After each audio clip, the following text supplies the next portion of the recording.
Continuamos con la clase por donde lo habíamos dejado en el vídeo anterior. Si recordáis, teníamos ya nuestro personaje desplazándose. Habíamos hecho un third person controller, ya habíamos visto el third person controller, este era el third. Y habíamos dicho que bueno, que podíamos ajustar, pues por ejemplo, las velocidades, que por ejemplo aquí está demasiado rápido, pues podríamos decirle que corriese a 10 y que andase a 4, por ejemplo. Y ahora pues ya sí tiene a lo mejor un movimiento más acorde a la velocidad que realmente lleva. Y el salto, pues a lo mejor, pues en lugar de decirle que salte 0,5 o 5, pues podemos decirle 10, por ejemplo, para notar mucho más el salto. Para quizás es demasiado. Pero bueno, ya podríamos ir jugando un poco con eso. Bueno, como ya hemos visto, tenemos en primer lugar una cámara en primera persona, que es la que ya habíamos visto. Ahora tenemos una cámara en tercera persona. Lo que nos quedaría ahora para poder copar, digamos, ya todos los puntos de vista más estándar que podemos encontrarnos a la hora de realizar la interactividad en un juego, es la tercera persona con cámara fija. Para ello, la cámara, en lugar de seguir al personaje, lo que tiene que hacer es quedarse estática y mirar hacia dónde está el personaje. Por ejemplo, tenemos esta cámara de aquí, vamos a hacerlo con ella. Voy a colocarla en el lugar donde está el personaje, en las mismas coordenadas, para poder visualizarlo. Y lo que voy a hacer al personaje, que recordamos, le habíamos aplicado un third person controller y un third person cámara, que la cámara se la habíamos aplicado a la cámara y efectivamente había que colocárselo al personaje, lo recordamos. Además, al third person controller lo rectificamos porque venía erróneo por defecto en esta versión. Pues bueno, lo que voy a hacer es quitarle el third person cámara. Clic derecho, remove component, eliminar componente. Me voy a quedar solo con el third person controller. De esta forma, si yo pulso play, puedo desplazar al personaje, pero la cámara no sigue al personaje. Fijaos, por cierto, como con la animación, me ha venido genial chocarme con ella, el Boss Collider sigue perfectamente a la caja. Perfecto, entonces, ahora si yo elimino esto, lo único que me quedaría sería indicarle a la cámara que mire hacia el personaje. Para ello selecciono la cámara, Component, y bueno, no sé si lo tengo importado, vamos a verlo. No lo tengo importado, pues entonces lo que vamos a hacer es importarlo.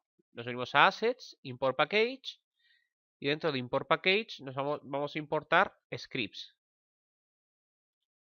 Le damos a importar y vamos a importar una serie de recursos extra que también nos trae Unity por defecto, entre los que se incluye en la sección de cámara control el perdón, el Smooth Look At. Eso significa seguir de forma suavizada a. Se lo aplicamos y le indicamos que lo que queremos que siga es a este personaje, pulsando y arrastrando. Si pulso play, cuando yo ahora desplazo el personaje, podemos observar cómo perfectamente la cámara sigue al personaje mirándolo, pero no lo sigue en profundidad. De tal forma que consigo ese efecto de cámara fija, cámara de seguridad, etc. Con esto ya tengo las dos versiones, tanto el Smooth Look At, que es con la cámara fija, como, lo borro y coloco la anterior para que lo veamos, el Third Person Camera.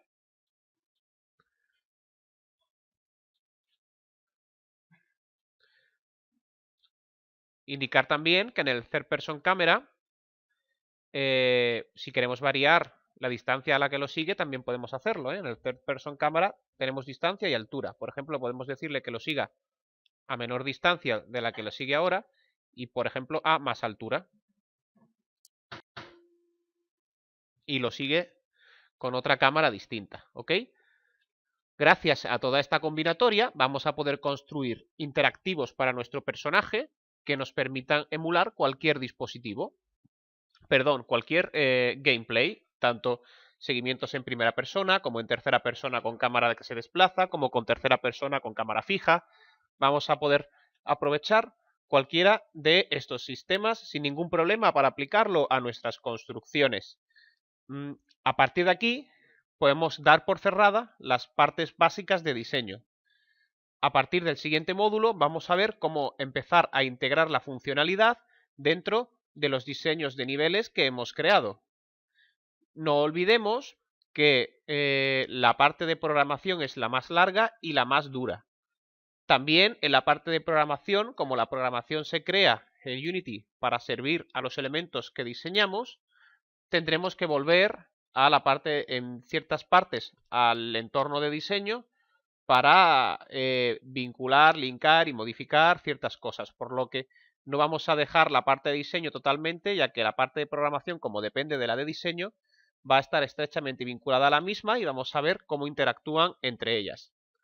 Sí que hasta aquí hemos llegado a la parte de los conceptos básicos de diseño que necesitamos. Esto es, los diferentes elementos, observar que existen componentes físicos con los colliders para que no se atraviesen los elementos, el rigid body, que lo que nos permite es aplicarle físicas a un elemento determinado, como gravedad, la herramienta de creación de terrenos, del skyboxes, el tree creator, los personajes, la importación de elementos a través de la Asset Store, el control en primera persona, en tercera persona con cámara fija, la importación de elementos ya creados como por ejemplo el agua, todo esto que es lo básico que necesitamos para construir un nivel mínimo ya lo tenemos visto.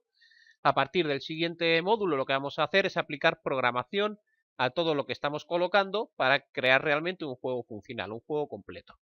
Nos vemos entonces en el siguiente módulo. Un saludo. Y no olvidéis practicar.